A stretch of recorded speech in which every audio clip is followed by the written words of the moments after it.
صورتیں ہیں جو شخص وہاں جا رہا ہے اس کے لیے. ایک تو صورت یہ ہے کہ بھئی خالی عمرہ کرنے جا رہا ہے تو وہ تو ایک الگ مسئلہ ہے، لیکن اگر کوئی شخص حج کرنے جا رہا ہے اس کے لیے 3 صورتیں ہیں. ایک صورت تو یہ ہے کہ حج کا ہی احرام باندھے اور میقات سے اور جا کر وہ حج کر لے،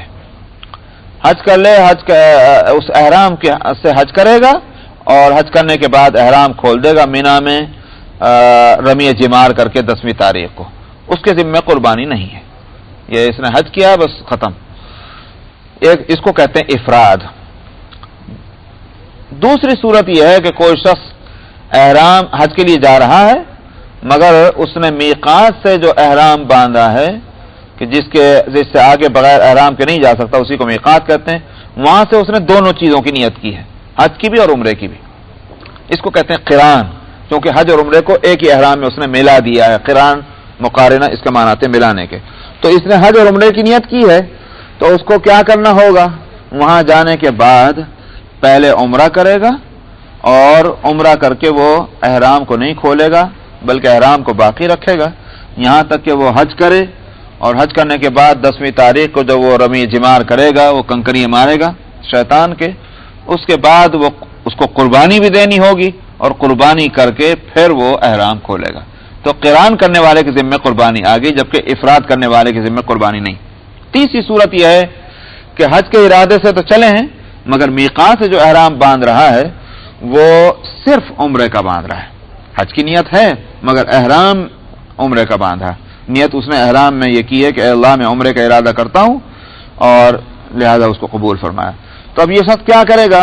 مکہ مکرمہ پہنچ کر کے عمرہ کر کے اور احرام کھول دے گا اور اس کے بعد پھر جب حج کا وقت آئے گا تو پھر احرام جو ہے وہ حج کا باندھے گا اور 10ویں تاریخ کو رمی جمار کر کے اس کا بھی احرام کھول دے گا مگر اس کو قربانی کرنی ہوگی، قربانی کر کے ہی احرام کھولے گا. یہ 3 صورتیں ہیں، اس کو کہتے ہیں تمتع. یہاں مسئلہ اس کا آ رہا ہے کہ جس نے عمرے کے ساتھ حج کو ملانے کا فائدہ حاصل کیا.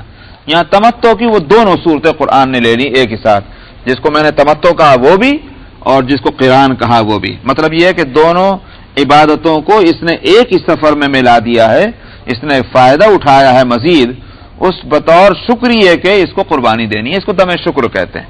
فَمَسْتَيْسَرَ مِنَ الْهَدْيِ.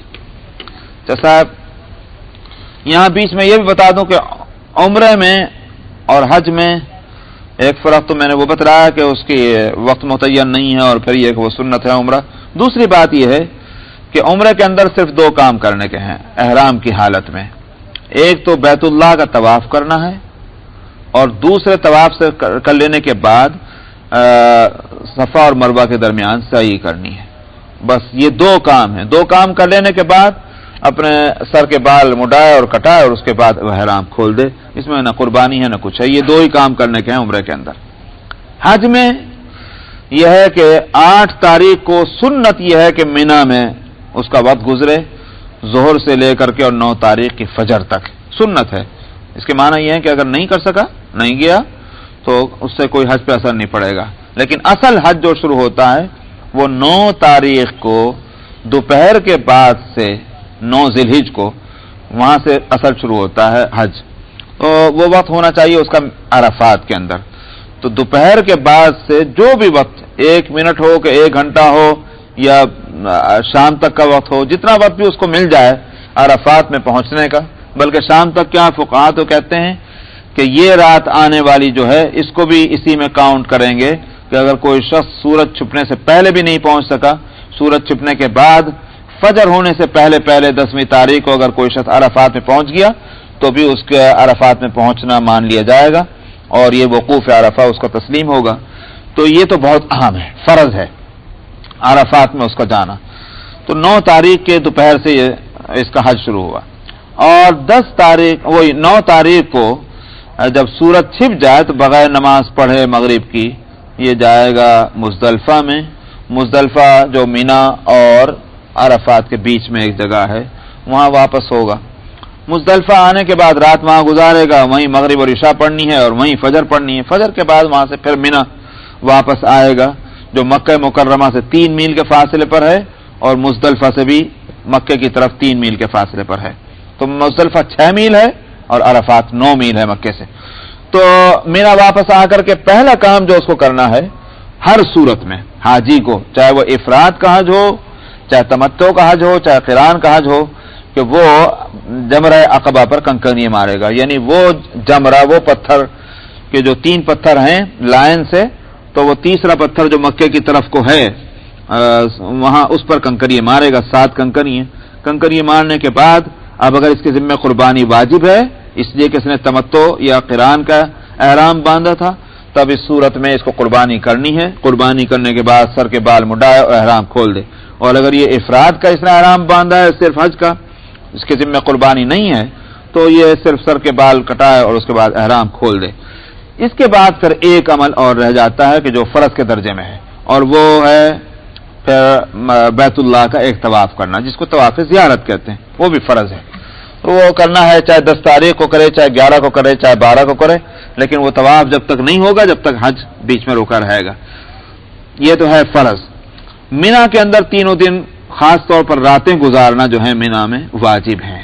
اگر راتیں مینا کے اندر نہیں گزریں گی، یعنی رات جو سونے کا حصہ ہے وہ وقت، مطلب یہ نہیں ہے کہ بس یہ ضروری ہے کہ سورج چھپنے سے لے کر کے فجر ہونے تک پورا وقت وہاں گزارنا ضروری نہیں. مطلب یہ کہ جس کو سونا کہتے ہیں مبیت، وہ مینا کے اندر ہونا چاہیے، یہ واجب ہے. اور دوسرا ایک اور واجب ہے، وہ ہے طواف قدوم. جو شخص مکے میں پہنچے گا باہر سے سفر کر کے، اس کو ایک طواف قدوم کرنا ہے حج سے پہلے، وہ بھی واجب ہے. یہ ہے صورت. تو اس کا معنی یہ ہے کہ 12 تاریخ تک اس کا یہ عمل چلے گا حاجی کا. کچھ تفصیلات تھوڑی سی آگے اس میں حدیث اس میں بھی آ رہی ہیں قرآن شریف کی آیتوں میں. فرماتے ہیں کہ فمن تمتع بالعمرۃ الی الحج فما استیسر من الہدی، جس نے فائدہ اٹھایا عمرے کے ذریعے سے حج کے ساتھ ملا کر، اس کو جو بھی قربانی کا جانور میسر ہو وہ قربانی کرے. فمن لم یجد، کسی شخص کے پاس اگر قربانی کا جانور نہیں ہے یا قربانی کے جانور کے پیسے نہیں ہیں تو قربانی نہیں کر سکتا، اور اس نے تمتع کیا ہے، مطلب یہ قران اور تمتع دو میں سے کوئی صورت کی ہے، تو اس کو کیا کرنا چاہیے؟ فرمایا کہ فمن لم یجد، جو قربانی کا جانور نہ پائے اس کو 3 دن کے روزے تو حج کے دوران رکھنے ہیں اور 7 روزے رکھنے ہیں جب تم واپس آ جاؤ، رجا تم حج سے فارغ ہو کر کے. یہ 3 دن کے روزے کون سے رکھنے ہیں؟ 9 تاریخ سے پہلے رکھ لے جو بھی رکھنے ہیں، چاہے تو جب اس کو معلوم ہو گیا بھائی میں قربانی نہیں کر سکتا تو لہذا اس کو روزے رکھنے چاہیے. 7ویں، 6ویں، 7ویں، 8ویں کا رکھ لے. اور شوافے کہتے ہیں کہ چاہے 9ویں کا بھی رکھ لو. حنفیہ کہتے ہیں 9ویں کا روزہ نہیں ہے حاجی کے لیے، 9 تاریخ کا عرفے کے دن کا روزہ نہیں ہے، اس واسطے 9 تاریخ کا روزہ نہیں ہوگا. ہاں 6، 7ویں، 8ویں کا روزہ رکھ سکتا ہے. تو حج کے جو ایام ہیں، یعنی مطلب یہ کہ حج کے لیے جو وہاں ٹھہرا ہوا ہے، حج کے ایام سے مراد وہی ہے، اس میں روزہ رکھ لے. اور 7 روزے جو ہوں گے وہ واپسی میں. واپسی سے مطلب یہ نہیں کہ گھر پہنچنے کے بعد ہی ہو، یہ بھی ہو سکتا ہے گھر پہنچنے کے بعد رکھ لے، اور یہ بھی ہو سکتا ہے کہ اگر راستے میں اس کو کہیں ٹھہرنا ہو یا سفر میں سہولت ہو اور وہ رکھنا چاہے تو حج کے بعد 7 روزے رکھے. اس طرح سے فرماتے ہیں تل کا عشرۃ کاملہ، یہ 10 پورے روزے ہوں گے. ذالک لمن لم یکن اہلہ حاضر المسجد الحرام. یہ جو ہے تمتع اور قران کا مسئلہ، یہ فرمایا یہ اس شخص کے لیے ہے کہ جس کا گھر مسجد حرام کے پاس نہ ہو. مسجد حرام کے یعنی مطلب کیا ہے کہ جو وہاں کا رہنے والا نہیں ہے. جو وہاں کا رہنے والا ہے اس کو صرف افراد کرنا چاہیے. کیوں؟ اس کی حکمت یہ بتلاتے ہیں فقہاء اور علماء کہ حکمت اس کی یہ ہے کہ یہ شخص تو یہیں کا رہنے والا ہے، جب چاہے عمرہ بھی کر سکتا ہے. اب اگر عمرہ بھی کرے گا حج بھی کرے گا تو جو لوگ باہر سے بیچارے خرچ کر کے اور تکلیفیں اٹھا کر آ رہے ہیں ان کے لیے ہجوم ہو جائے گا، رش بڑھ جائے گا، ان کو تکلیف پیش آئے گی. تم تو یہیں کے رہنے والے ہو، جب چاہے عمرہ کر لینا. تو اس وقت تم صرف حج کرو اور تمتع اور قران مت کرو تاکہ دوسروں کو تکلیف نہ ہو باہر سے آنے والوں کے لیے. باہر سے آنے والوں کو یہ سہولت رکھی گئی ہے کہ وہ ایک ہی سفر میں تمتع یا قران کر سکتے ہیں. اب یہ کہ حاضر المسجد الحرام سے کیا مراد ہے؟ شوافع کہتے ہیں کہ حدود میقات کے اندر جو بھی ہوں گے وہ سب کے سب حاضر المسجد الحرام ہیں. حنفیہ کہتے ہیں کہ حدود حرم کے اندر جو ہوں گے وہ کیونکہ وہی مسجد حرام کہلاتا ہے، مسجد حرام سے مراد وہی ہے یعنی حدود حرم. تو ان کے نزدیک بہت ہی محدود دائرہ ہے کہ جس میں رہنے والے جو ہیں وہ ان کے ذمہ ان کو نہیں کرنا چاہیے تمتع یا قران. فرمایا ذالک، یہ مسئلہ ان لوگوں کے واسطے ہے کہ جس کے گھر والے مسجد حرام کے پاس نہیں رہتے. واتقوا اللہ، اور اللہ سے ڈرتے رہو. وَاعْلَمُوا أَنَّ اللَّهَ شَدِيدُ الْعِقَابِ، اور خوب جان لو کہ اللہ تعالیٰ سخت سزا دینے والے ہیں. یعنی مراد یہ ہے کہ ان مسائل میں بہت ہی احتیاط کرنے کی ضرورت ہے. حج کے مسائل میں کوئی شخص حج کا ارادہ کیا اور مثلا کوئی ایسی سخت مجبوری نہیں پیش آئی ہے مگر اب دل نہیں چاہ رہا اب جانے کو کہ اب جائیں، مناسب نہیں ہے. احرام باندھ لیا ہے تو اب اس کو پورا ہی کرنا ہوگا، واجب ہے اس کا پورا کرنا. یہ اسی طرح سے اور بھی چیزیں ہیں کہ صاحب میں اتنی تکلیف نہیں تھی لیکن اب یہ کہ بالوں کو کاٹنا اور یہ ساری جو ہیں جنایات نہیں ہونی چاہیے.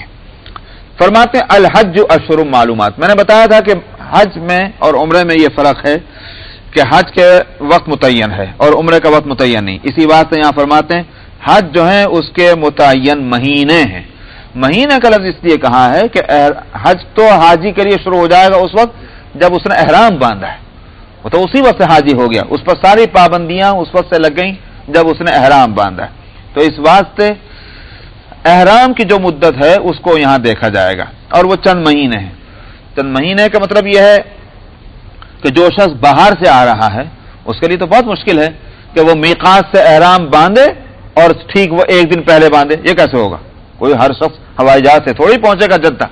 کوئی شخص اگر پیدل سفر کر رہا ہے، اونٹ پہ سفر کر رہا ہے، گھوڑے پہ سفر کر رہا ہے، کوئی بھی دشواری پیش آ سکتی. اس لیے اس میں مہینے رکھے گئے. اس واسطے فقہا کہتے ہیں اور یہ بات سنت سے ثابت ہوئی ہے کہ شوال سے کی پہلی تاریخ سے حج کے مہینے شروع ہو جاتے ہیں اور ذی الحج کی جو 12 تاریخ تک یہ ہیں دن وہ حج کے کہلائیں گے شوال کی پہلی تاریخ سے. اس کے معنی یہ ہے کہ شوال شروع ہونے سے پہلے اگر کسی شخص نے احرام باندھا ہے کہیں کہ حج کا، وہ احرام نہیں ہوگا، اس کو کھولنا ہوگا اور کھولنے کے بعد پھر جو ہے وہ احرام باندھے حج شوال کی پہلی تاریخ یا اس کے بعد سے. تو فرمایا کہ حج جو ہے اس کے متعین مہینے. فمن فرض فیہن الحج فلا رفث ولا فسوق ولا جدال فی الحج. تو جس نے فرض کر لیا ہے ان مہینوں میں حج کو، فرض کر لیا کہ معنی یہ ہے کہ جس نے احرام باندھ لیا تو احرام باندھ لیا تو اب اس کے ذمہ حج فرض ہی ہو گیا. فلا رفث ولا فسوق ولا جدال فی الحج. تو اب اس میں نہ تو کوئی بے حیائی کا کام کرنا ہے اور نہ کوئی فسق و فجور والا کام کرنا ہے اور نہ حج کے اندر کوئی لڑائی جھگڑا ہونا ہے. مراد یہ ہے کہ یہاں احرام باندھنے کے بعد جب وہ چیزیں کہ جو پہلے سے جائز تھیں جب ان پر پابندیاں لگ گئی ہیں جیسے بال کاٹنا، خوشبو لگانا وغیرہ وغیرہ، جب ان چیزوں کی اور شکار کرنا، جب ان چیزوں کی اجازت احرام سے پہلے تھی اور ان کو منع کر دیا گیا احرام میں، تو جو چیزیں پہلے سے ممنوع ہیں وہ کرنا کیسے جائز ہوگا؟ اس واسطے فسق و فجور اور لڑائی جھگڑا یہ تو پہلے سے بھی منع تھا، اس کو تو احرام کی حالت میں اور بھی نہیں ہونا چاہیے. اس لیے کہ احرام والا جو ہے دراصل وہ اپنے طور و طریق سے یہ بتانا چاہتا ہے کہ میں اللہ سبحانہ و تعالیٰ کے گھر کا مسافر ہوں، میں اللہ تک جا رہا ہوں. تو ایسے مسافر کو یہ سب کام کیوں کرنا چاہیے؟ وَمَا تَفْعَلُوا مِنْ خَيْرٍ يَعْلَمْهُ اللَّهُ. اور تم جو کچھ بھی اچھے کام کرو گے اللہ اس کو جانتے ہیں. لہذا بھلائی کے کام جتنے ہو سکتے ہوں وہ کرنا چاہیے. لوگوں کی خدمت کرنا، لوگوں کو فائدہ پہنچانا، صدقہ خیرات کرنا اور ذکر و شغل کرنا، نوافل اور طواف زیادہ سے زیادہ کرنا، یہی سارے خیر کے کام ہیں. تو فرماتے ہیں اللہ ان کو جانیں گے. وَتَزَوَّدُوا فَإِنَّ خَيْرَ الزَّادِ التَّقْوَىٰ. اور توشہ ساتھ میں رکھو، بلا شبہ بہترین توشہ تو تقوی ہی ہے. یہ بات اس لیے فرمائی کہ یمن کے لوگ گھر سے چل پڑا کرتے تھے بغیر سامان لیے. انہوں نے کہا ہم تو اللہ پہ توکل کر کے چل رہے ہیں.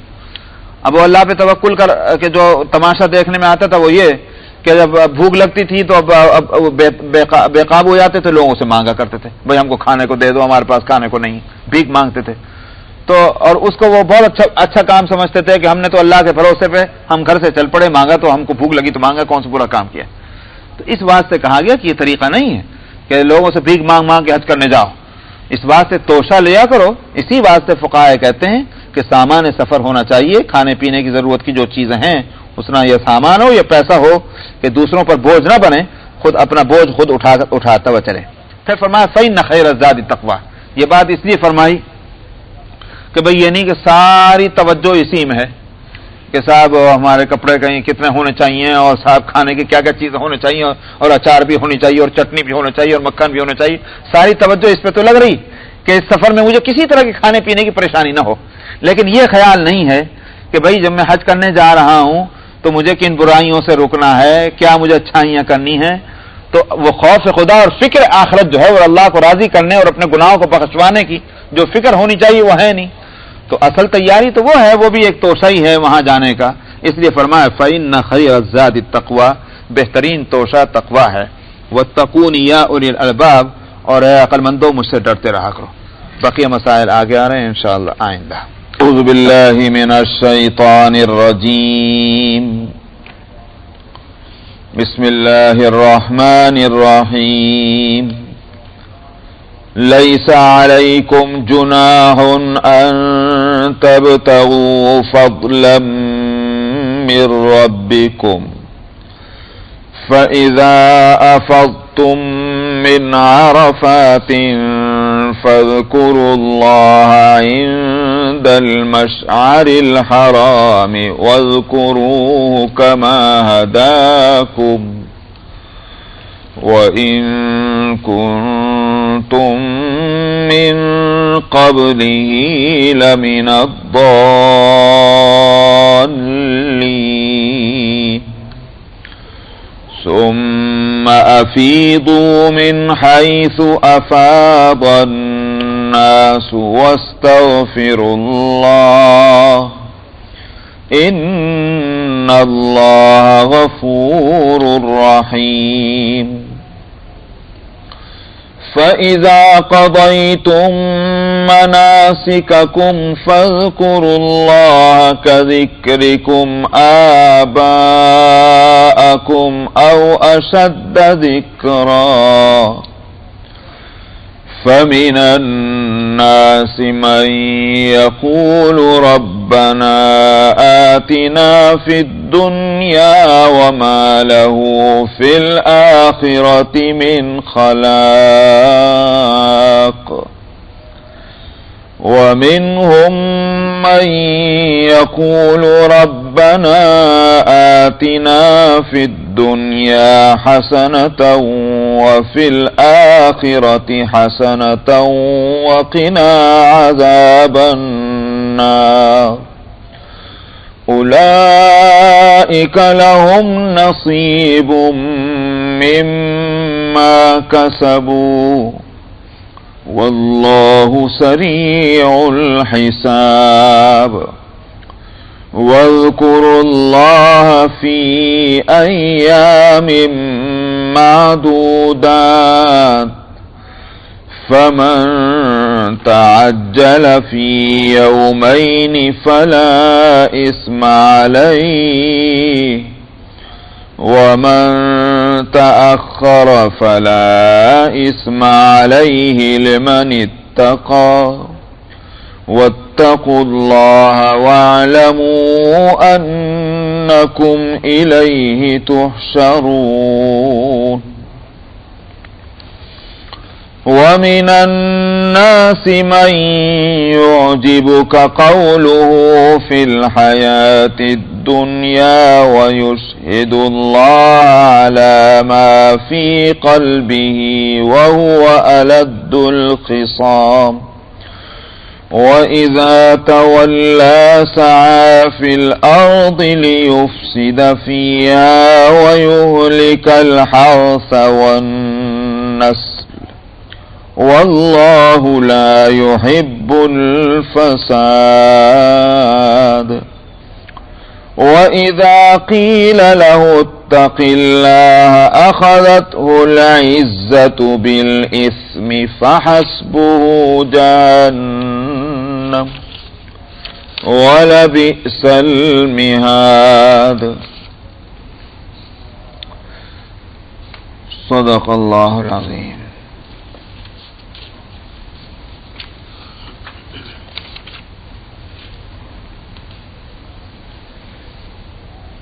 فرماتے ہیں تم پہ اس بات میں کوئی حرج نہیں ہے کہ تم اپنے رب کے فضل کو تلاش کرو. یہ بات ذہن میں ہوگی کہ مسائل چل رہے ہیں حج کے, تو گزشتہ آیت کے آخر میں جو فرمایا تھا کہ وَتَزَوَّدُوا، اپنے ساتھ توشہ لے لیا کرو، مطلب سامان سفر، کھانے کی پینے کے انتظام کر کے چلو حج کے واسطے. یہ بات کے صاحب تو ہم تو متوکلین میں سے قانعین میں ہیں، ہم کو کوئی ضرورت نہیں سامان لینے کی، اللہ پہ بھروسہ ہے، ہم ایسے ہی چل پڑے. اس سے روکا گیا ہے، غلط طریقہ ہے. سامان لے کے چلو، اور سامان کے اندر سب سے بڑی چیز جو ہے وہ تقویٰ ہے، تو مطلب یہ سامان اپنے ساتھ رہنا چاہیے. تو اس لیے اس حکم کے آنے کے بعد یہ خیال ہو سکتا تھا کہ یہ اس واسطے ہے تاکہ اور کسی چیز میں مشغولیت نہ رہے، اپنا کھانا اپنے پاس ہو تو بھائی باقی سارا کام جو ہے سارا وقت اپنے یاد اللہ میں لگنا چاہیے. تو یہ بات ذہن میں آ سکتی تھی اور آنی بھی چاہیے.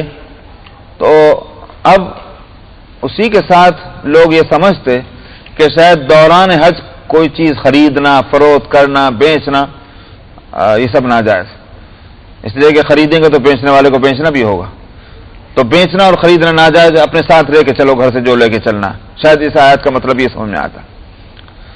اس لیے یہاں فرما دیا گیا کہ ایسا نہیں ہے، بلکہ یہ کہ اگر تم اللہ کے فضل کو تلاش کرنا چاہو، مطلب یہ کوئی چیز خریدنا ہے، یہ جو خریدنا ہے تو بیچنے والے کو بیچنا بھی ہے، تو خرید اور فروخت وہاں جائز ہے، ناجائز نہیں، کوئی حرج نہیں. لیس علیکم جناح، اس پہ کوئی حرج نہیں. تو بزنس بیوپار ہو سکتا ہے حج کے زمانے میں. حاجی ظاہر ہے کہ عرفات میں، مینا میں جو لوگ ہیں تو وہاں کیوں کہا جائے کہ جن کو خرید اور فروخت کرنا وہ حاجی نہیں ہونے چاہیے؟ یہ پابندی کیوں لگائی جائے؟ تو اگر وہ حاجی ہیں تو جو اگر خریدنا جائز ہے تو بیچنا بھی جائز ہوگا. بیچنے والے بیچے گا نہیں تو خریدنے والے خریدے گا کہاں سے؟ اس لیے یہ ہوا کہ بزنس کر سکتے ہیں حج کے دوران حج کرنے والے حضرات. تو اس لیے کہا گیا لیس علیکم جناح، کوئی حرج نہیں. اس سے بات یہ سمجھ میں آئی کہ دیکھنا یہ ہے کہ مقصد سفر کیا ہے. مقصد سفر بزنس نہیں ہونا چاہیے. بزنس ہے تو بزنس ہے، پھر حج مت کہیے. لیکن اگر حج کے لیے جا رہے ہیں تو مقصد سفر حج ہونا چاہیے. یہ اس لیے نہیں جا رہے ہیں کہ چلو میں حج کا حج رہے گا اور وہاں کی مارکیٹ میں فلانی چیزیں بہت اچھی ملتی ہیں، یہ وہاں کی مارکیٹ میں جو ہے وہ حج کے زمانے میں بہت اچھا بزنس بیوپار ہوتا ہے، چلو سامان لے کے چلیں، حج بھی ہو جائے گا میاں مفت میں اور کیا نام ہے اپنا بزنس کریں گے. معلوم ہوا کہ بزنس مقصد ہو گیا، یہ زیادہ زیادہ دونوں مقصد ہو گئے. یہ نہیں، مقصد سفر جو ہے وہ ہونا چاہیے حج. ساری فکر ساری تیاری اسی کی ہے. ہاں اس درمیان میں اگر ساتھ میں کوئی خرید اور فروخت بھی ہو اس سے کوئی ممانعت نہیں ہے، وہ اس کو اسی لیے کہا گیا لیس علیکم جناح، کوئی حرج نہیں ہے. فَإِذَا أَفَضْتُم مِّنْ عَرَفَاتٍ، فرمایا جب تم اب عرفات سے چل پڑو تو چھوڑ دو تم عرفات کو، تو فَاذْكُرُوا اللَّهَ عِندَ الْمَشْعَرِ الْحَرَامِ، اب مشعر حرام کے پاس پہنچ کر کے تم یاد اللہ میں لگ جاؤ. مشعر حرام کہاں ہے؟ یہ مزدلفہ میں ایک جگہ ہے، تو مزدلفہ پہنچ جاؤ. مشعر حرام کے پاس کہنے کے معنی یہی ہے کہ اصل جو وہ جگہ ہے کہ جہاں جا کر ٹھہرنا ہے اس کو مین اس کو کہا جائے گا وہ ہوگا مشعر حرام. اس زمانے میں اس جگہ پہ مسجد بنا دی گئی مزدلفہ میں، تو وہی ہے مشعر حرام. تو اس کے پاس کا مطلب کیا ہے کہ بھئی یہ اصل جگہ ہے، اب اس کے گرد و پیش میں ٹھہر جاؤ. ورنہ کوئی یہ تو ہے نہیں کہ بھئی جیسے آج کل سائنٹیفکلی بتایا جاتا ہے کہ وہ اتنے ڈگری کے اوپر فلانی جگہ ہے، یہ تو بہت مشکل ہے، کون ڈگریوں سے دیکھے گا. تو ایک جگہ بتا دی گئی، مشعر حرام کو عرب کے لوگ جانتے تھے، تو اس کے پاس مطلب اس کا علاقہ جو ہے وہاں رہو تم اور وہاں اللہ کی یاد میں لگو. اللہ کی یاد میں لگنے کے معنی یہ نہیں ہے کہ بس اور کوئی کام نہیں کرنا. اب رات کا وقت ہے تو آدمی کو سونا بھی ہے اور کوئی نہ کوئی اور کام بھی ہو سکتے ہیں.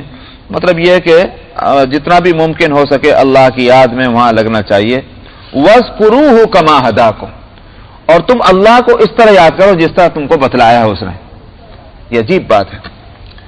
یہ ان مسائل میں سے ایک مسئلے کی طرف یہ قرآن کی آیت ہماری رہنمائی کرتی ہے کہ جو مسئلہ یہ ہے کہ نبی کریم صلی اللہ علیہ وسلم جو بھی بات ہم کو فرماتے ہیں وہ ایک وحی ہے. ما ضل وما ينطق عن الهوى ان هو الا وحی یوحى، یہ جو بات بھی کہتے ہیں وحی سے کہتے ہیں. تو مزدلفہ میں جا کر لوگ کیسے اللہ کو یاد کریں؟ قرآن شریف میں کہیں نہیں ہے. حالانکہ کہا یہ جا رہا ہے اللہ کو اس طرح یاد کرو جس طرح اللہ نے تم کو بتلا دیا. قرآن شریف میں تو کہیں نہیں. پھر کیسے کہی گئی بات؟ نبی نے بتلایا. جب نبی کے بتلانے کو اللہ فرماتے ہیں کہ جس طرح اللہ نے تم کو ہدایت دی، اس کے معنی یہی تو نکلے کہ نبی کا بتلانا اللہ کا بتلانا ہے. وَاذْكُرُوا كَمَا هَدَاكُمْ. اور نبی نے کس طرح کیا بتلایا؟ نبی نے بتلایا کہ عرفات سے تم چلو سورج کے چھپنے پر، سن سیٹ ہونے پر، مگر وہاں مغرب مت پڑھو، بلکہ مزدلفہ میں آؤ چاہے کتنی بھی دیر گزر جائے، اور وہاں آ کر مغرب اور عشاء دونوں کو ملا کر پڑھو. تو معلوم ہوا کما ہداکم کے معنی یہ ہو گئے کہ تم نارمل طریقے پر نہیں ہو گئے کہ جس طرح اور دنیا میں اور جگہ تم اللہ کو یاد کرتے ہو اس طرح تم آزاد ہو، اس طرح، بلکہ یہاں ایک خاص طریقہ ہے اللہ کو یاد کرنے کا. اور خاص طریقہ کیا ہے کہ یہاں مغرب کو مؤخر کریں گے، وقت ہونے کے باوجود عرفات میں نہیں پڑھیں گے، اور مغرب اور عشاء دونوں کو ملا کر پڑھیں گے. یہ ہے خاص طریقہ. تو اگر عام طریقہ ہوتا تو اس کو بتلانے کی ضرورت نہیں. اللہ کو یاد کرو، سب کو معلوم ہے کہ اللہ کو کس طرح یاد کیا جاتا ہے کہ وقت پر نماز پڑھی جاتی ہے. تو یہاں یہ دن جو ہے وہ خاص ایسا ہے کہ یہاں اور جگہ کے اور اوقات سے الگ طریقہ ہوگا. مغرب کو مغرب کے وقت میں نہیں پڑھیں گے، سمجھ میں آیا؟ اور مغرب اور عشاء کے درمیان میں فاصلہ نہیں رکھیں گے، بلکہ مغرب اور عشاء کو ملائیں گے. اسی لیے فقہاء نے مسئلہ یہ نکالا کہ بھئی وہاں ہے مغرب میں جب آپ نماز پڑھیں گے تو اس کے بعد سنت نہیں. بھئی سنت اور تو موقعہ ہے، مغرب کے بعد کی جو سنتیں 2 رکعت گزر چکی، نہیں حدیث گزر چکی ہے، میں بتا چکا ہوں کہ مغرب کے بعد کی 2 رکعت سنتیں جو ہیں وہ فجر سے پہلے کی 2 رکعت کے بعد نمبر 2 پر جو ہیں اہم سنتیں مغرب کے بعد کی 2 رکعتیں ہیں، میں نے بتلایا تھا. تو جو اتنی اہم سنت ہو مزدلفہ میں جب آپ جائیں گے تو وہاں نہیں، وہاں مغرب کے فرض پڑھنے کے بعد عشاء کے فرض شروع ہو جاتے ہیں. تو یہ خاص اسی دن کے واسطے ہے. تو نبی نے اپنی سنت سے صلی اللہ علیہ وسلم طریقہ بتلایا، اور اس کو کہا جا رہا ہے یہ ہم نے بتلایا، حالانکہ قرآن شریف میں نہیں ہے. تو نبی کا فرمانا جو ہوگا اس کے لیے وہ سمجھا جائے کہ اللہ کی طرف سے، لہذا ہر حکم کو ہم قرآن میں تلاش کرنے بیٹھ جائیں اس کے معنی یہ ہوگا کہ ہم کو نبی کی ضرورت نہیں، ہمیں نہیں ضرورت نبی کی، بس اللہ نے کتاب بھیج دی، ہم خود ہی اللہ میاں سے بات کر لیں گے. تو اس سے میں نے کہا کہ اس آیت سے وہ بات سمجھ میں آتی. وَإِن كُنتُم مِّن قَبْلِهِ لَمِنَ الضَّالِّينَ. فرمایا اگرچہ تم اس سے پہلے بے خبر تھے اس مسئلے سے، لیکن نبی کریم صلی اللہ علیہ وسلم نے آ کر یہ مسئلہ بتلایا، لہذا تم اس کی پابندی کرو گے. ثُمَّ أَفِيضُوا مِنْ حَيْثُ أَفَاضَ النَّاسُ وَاسْتَغْفِرُوا اللَّهَ. یہاں ثُمَّ کا ترجمہ تو اگرچہ ہم کریں گے پھر، مگر پھر جو ہے ترتیب کے واسطے نہیں ہے کہ تم پہلے مزدلفہ چلے جانا پھر جو ہے یہ کام کرنا، بلکہ جیسے آپ یہ کہتے ہیں کہ بعض دفعہ پھر بولتے ہیں، مگر کیا ہوتا ہے ایک کام پہلے کرنے کا ہے، آپ بعد والے کام کو بولنے کے بعد کہتے ہیں پھر ایک یہ بھی تو ضروری ہے کہ تم کو یہ کام کرنا چاہیے تھا. تو اس کا مطلب کیا ہے کہ ترتیب بتلانی نہیں، اہمیت بتلانی ہے. فرمایا کہ پھر تم جاؤ اس جگہ کہ جس جگہ لوگ جاتے ہیں. مراد کیا ہے؟ اصل مسئلہ یہ تھا قریش نے اپنے دماغ سے ایک چیز یہ گھڑ لی تھی کہ وہ عرفات نہیں جایا کرتے تھے، مزدلفہ میں پڑے رہتے تھے. تو ہم مزدلفہ تک جاتے تھے اور مینا میں پڑے رہتے تھے، عرفات نہیں جاتے تھے. کیوں؟ اس واسطے نہیں جاتے تھے کہ وہ یہ کہتے تھے کہ عرفات جو ہے وہ حدود حرم سے باہر ہے، اور ہے عرفات میں جو وقوف کرتے ہیں کہاں کرتے ہیں؟ وہ حد حرم سے باہر. اسی لیے مسجد نمرہ جو ہے عرفات کے اندر، اس کے قبلے کی دیوار سے چند گز آگے وہاں سے حرم کے حدود شروع ہو جاتے ہیں. اسی لیے مسئلہ یہ ہے کہ حاجی کو جو وقوف عرفہ کرنا ہے اس کو اس بات کی رعایت کرنی چاہیے کہ وہ حدود حرم میں نہ ٹھہر جائے، بلکہ اس کو وقوف عرفہ حرم کے حد سے باہر کرنا ہے. تو اسی لیے وہاں مسجد بنا دی گئی کہ اس کے قبلے سے آگے جو ہے لوگ آ کر نہ ٹھہرے. حاجی جن کو عرفات میں ٹھہرنا ہے ان کو ادھر ہی ٹھہرنا چاہیے، اس کے پیچھے کی طرف. تو یہ حدود حرم سے باہر ہے اصل میدان عرفات. تو قریش کے دماغ میں یہ بھوت سوار تھا، ہم قریش ہیں، ہم جو ہیں وہ خدام مکہ کعبۃ اللہ ہیں، لہذا ہم حدود حرم سے باہر نہیں جائیں گے، ہم کو حدود حرم میں رہنا. دوسرے لوگوں کو جو ہے وہ وہاں جانا چاہیے. خود رہتے تھے مزدلفہ میں اور مینا کے اندر، باقی سارے دنیا کے حاجی جو ہوتے تھے وہ عرفات میں جایا کرتے تھے. اس کو یہاں فرمایا جا رہا ثم افیضوا من حیث افاض الناس. تم کو وہاں جانا چاہیے جہاں لوگ جاتے ہیں، تم بھی عرفات میں جاؤ، وہی تو اصل رکن ہے. سمجھ میں آیا؟ اسی کو تم چھوڑے بیٹھے ہو تو آج کیسے ہو جائے گا؟ واستغفر اللہ، اور اللہ سے مغفرت چاہو۔ اسی لیے عرفات کے دن وقوف جو وہاں ہے اس میں کیا کرنا ہے، وہ دن جو ہے اپنے گناہوں کے بخشوانے کا دن ہے۔ یہاں تو صرف اتنا کہہ دیا واستغفر اللہ، اللہ سے مغفرت چاہو۔ حدیث میں آتا ہے نبی کریم صلی اللہ علیہ وسلم نے فرمایا کہ شیطان اتنا پریشان کسی دن نہیں ہوتا جس دن عرفات والے دن جتنا وہ پریشان ہوتا ہے کہ وہ دھول اپنے سروں پہ ڈالتا ہوا اور چیختا ہوا روتا ہوا وہ بھاگا پھرتا ہے۔ وہ کہتا ہے کہ میری ساری محنت جو ہے وہ بالکل سب بیکار ہو گئی، میری ساری محنت بیکار ہو گئی۔ کیوں؟ اس لیے کہ بڑی محنتیں کر کے اس نے اپنی پوری مشینری استعمال کر کے کتنے لوگوں کو گناہ میں مبتلا کیا، اور یہاں لوگوں نے آ کر کے اپنے آنسو بہا کر کے اور چند منٹوں کے اندر انہوں نے اپنا حساب صاف کرا لیا۔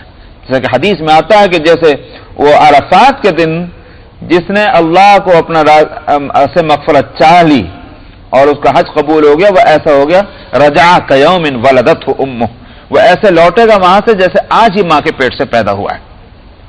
تو بالکل حساب صاف ہو گیا۔ تو اب ظاہر ہے کہ جس نے محنتیں کی تھیں اور بڑی محنتیں کرا کر کے چھوٹے اور بڑے گناہوں میں مبتلا کیا تھا، وہ ساری محنتیں گئی اس کی۔ تو یہ دن جو ہے اور وقوف کا وقت، یہ خاص طور پر اللہ سبحانہ و تعالیٰ سے رو رو کر کے اپنے گناہوں کو بخشوانے کا دن ہے۔ واستغفر اللہ ان اللہ غفور الرحیم، اور اس یقین کے ساتھ وہ مغفرت کی دعا مانگنی چاہیے، اللہ غفور الرحیم ہے۔ یعنی میں نے تو اتنا بڑا گناہ کیا تھا، اتنا بڑا گناہ تو معاف ہو ہی نہیں سکتا، تو یہ تو بالکل ناقابل معافی ہے۔ کیوں کس طرح کے بات خیال؟ جب آ گئے وہاں اس جگہ میں کہ جہاں گناہوں کی بخشش ہوتی ہے تو وہاں یقین کر کے جانا چاہیے ہمارے گناہ ضرور بخشے جائیں گے، مگر بغیر مانگے تو کوئی نہیں دیا کرتا۔ مانگو گے تو ملے گا، بغیر مانگے ہم آ گئے بس ان کا کام ہے بخش دینا، یہ نہیں ہوگا۔ اس لیے فرمایا ان اللہ غفور الرحیم، بلا شبہ اللہ خوب بخشنے والے ہیں، اور بخشش کیوں کرتے ہیں؟ کوئی زور زبردستی نہیں کسی کی، بلکہ رحیم ہے، مہربان ہے۔ فَإِذَا قَضَيْتُم مَّنَاسِكَكُمْ فَاذْكُرُوا اللَّهَ كَذِكْرِكُمْ، جب تم اپنے یہ جو مناسک ہیں، افعال حج ہیں، جب تم وہ کر لو، کیا مطلب؟ کہ صاحب عرفات کا وقوف بھی ہو گیا، مزدلفے کا وقوف بھی ہو گیا، اب آئے تم کہاں؟ مینا کے اندر کنکنیاں بھی مار لی، قربانی دینی ہے تو قربانی بھی دے لی، یہ اب ہو گیا نہیں، سارے کام پورے ہو گئے، اور 10ویں تاریخ کو جا کر کے طواف زیارت بھی کر لیا، تو اب یہ سارے کام ہو چکے ہیں۔ تو اب کیا کرنا چاہیے؟ بھاگ جاؤ اپنے گھر؟ نہیں، فرمایا کہ نہیں، فَاذْكُرُوا اللَّهَ كَذِكْرِكُمْ آبَاءَكُمْ أَوْ أَشَدَّ ذِكْرًا۔ صورت یہ ہوتی تھی، قریش نے بہت سی جو احکام حج میں جو تبدیلیاں کر دی تھی، جو اصل احکام چلے آ رہے تھے ابراہیم علیہ السلام کے وقت سے، جن کو نبی کریم صلی اللہ علیہ وسلم نے پھر ان کو تازہ کر دیا ہے، تو قریش نے اپنی خباثتوں سے ان چیزوں میں تبدیلیاں کر دی تھی۔ تو جہاں یہ ارکان حج پورے ہوئے، جیسے میں نے کہا کہ انہوں نے قربانی وغیرہ سب کر آ گئے، اب کیا کرتے تھے؟ مینا میں رہ جاتے تھے۔ کیوں رہتے تھے؟ وہاں ہوتے تھے میلے اور ٹھیلے، مشاعرے ہوا کرتے تھے، اور خوب اپنے گانا اور بجانا اور شعر اور شاعری یہ سب ہوتا تھا کہ بھائی اب سارے کام ہو گئے، بالفاظ دیگر یوں کہ یہ کہ اپنے کے کمالیاں برائیاں بھی تو بھرنی نہیں دامن میں، اس کام کے لیے وہاں ٹھہر جاتے تھے۔ اس کو یہاں فرمایا جا رہا ہے کہ جب تم یہ کام حج، تمہارے افعال حج پورے ہو جائیں تو مینا میں ٹھہرو وہاں، اور ٹھہر کر کیا کرو؟ اللہ کو یاد کرو جس طرح تم اپنے باپ دادا کو یاد کرتے، اور بلکہ اس سے بھی زیادہ بڑھ کر۔ تو وہاں یہ ہوتا تھا کہ مشاعروں میں انہوں نے کہا کہ میرے قبیلے میں ایسے ایسے لوگ، میرے خاندان میں ایسے ایسے سور مار اور 30 مارکا ہوئے ہیں، ہر ایک اپنے اپنی کتا کہانی سنایا کرتا تھا۔ میں جس طرح تم اپنے باپ دادا کا ذکر کرتے ہو اتنا یا اس سے بھی بڑھ کر اللہ کا ذکر کرنا چاہیے۔ اس سے ایک اور بھی بات ہے، یہ مت سمجھے خالی قریش کا مسئلہ تھا، بلکہ جن لوگوں کو حج کرنے کی سعادت ملی ہے ان کو تھوڑا سا یہ بات خیال میں ہوگی، اور ایک انسان کی فطرت بھی ہے کہ جب کسی چیز کا بوجھ ہوتا ہے، کوئی کام کرنا ہوتا ہے، تو اس وقت تک تو ذہن اسی طرف لگا رہتا ہے، اور جب وہ کام کر لیا جاتا ہے تو پھر آدمی کا ذہن قدرتی طور پر لوٹ کر اپنے بیوی بچوں کی طرف، اپنے گھر والوں کی طرف جاتا ہے۔ تو چونکہ افعال حج پورے ہو گئے تو بہت بڑا بوجھ تھا ذہن کے اوپر کہ یہ کام کرنا ہے، یہ کرنا ہے، یہ کرنا ہے، یہ کرنا، یہ سب کر لینے کے بعد اب فارغ ہو گئے، اب ذہن کو سکون ملا، تو اب قدرتی طور پر بیوی بچے اور باپ دادا سب یاد آنے لگ جائیں گے۔ تو کہا جس طرح ان کو یاد کرتے ابھی بھی تم اللہ کو یاد کرتے رہو یہاں رہ کر، تو مینا میں جو ٹھہرنا ہے، مینا میں ٹھہر کر بھی اپنے زیادہ اوقات کو اللہ کی یاد میں لگایا جائے۔ تو فَمِنَ النَّاسِ مَن يَقُولُ، پھر وہ یاد میں دعائیں مانگنے میں کیا ہے؟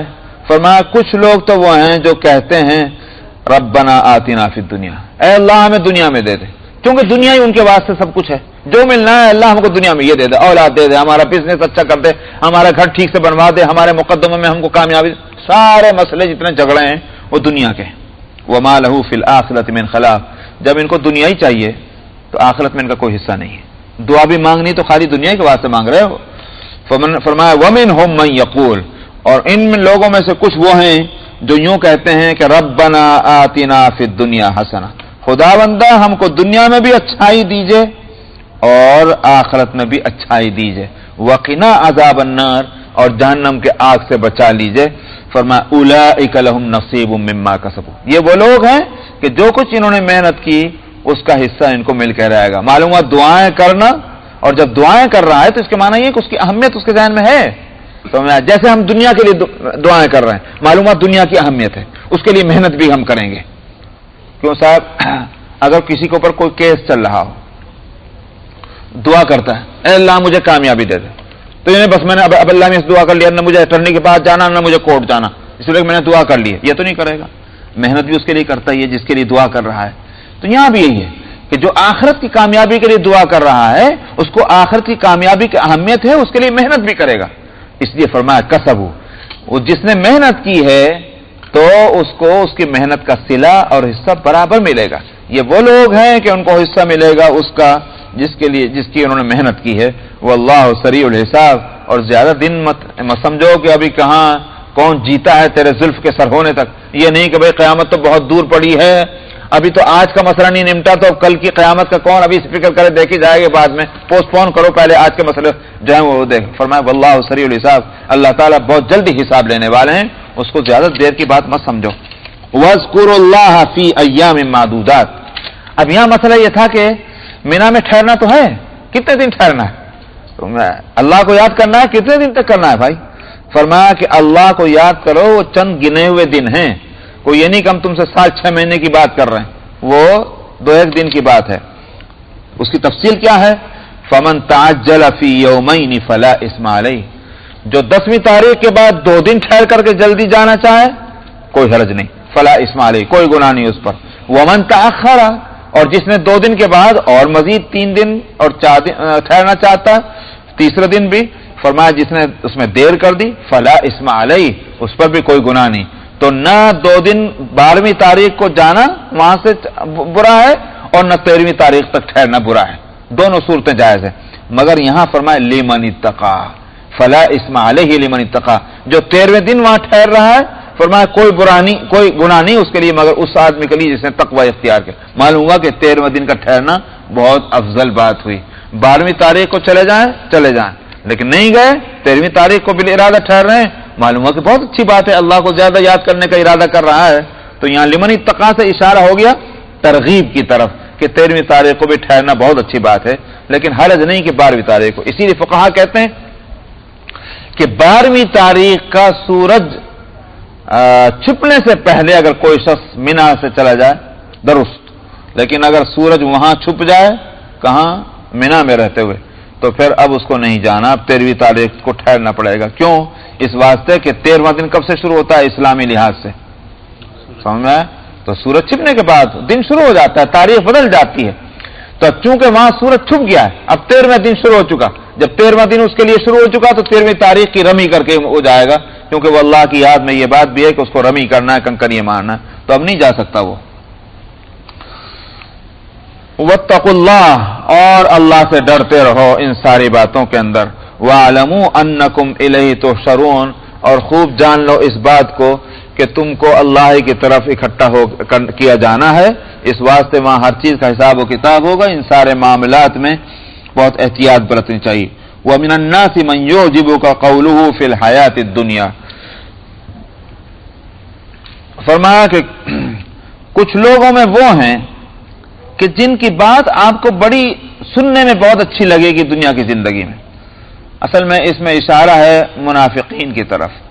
منافقین جو ہے وہ نبی کریم صلی اللہ علیہ وسلم کی خدمت میں جب آیا کرتے تو اپنی ایسی چرب زبانی دکھایا کرتے کہ معلوم ہوتا ہے کہ بس یہ تو محبت میں اور عشق میں بالکل مرے چلے جا رہے ہیں، ان کا دم ہی نکلا جائے گا، اس قدر محبت میں بےتاب ہیں.